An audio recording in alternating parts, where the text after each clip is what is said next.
Yup, he lived. What happened down there? You wouldn't believe me if I told you. Try me. All right, here goes. So I meet Eris, the goddess of chaos.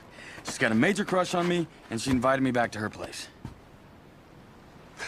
Ha! That's a good one.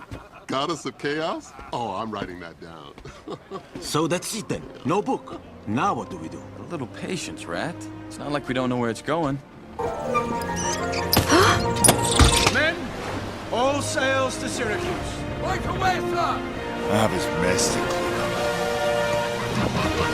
Quite the performance. I've never seen anyone mess up that badly. That helped. Thank you, I was trying, so...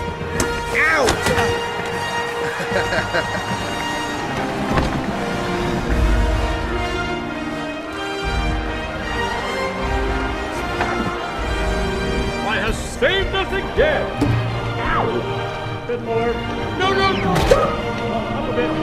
Perfect! Walk away! Cowering, running, and pulling a skedaddle, we are safe from our enemy, the Gorg.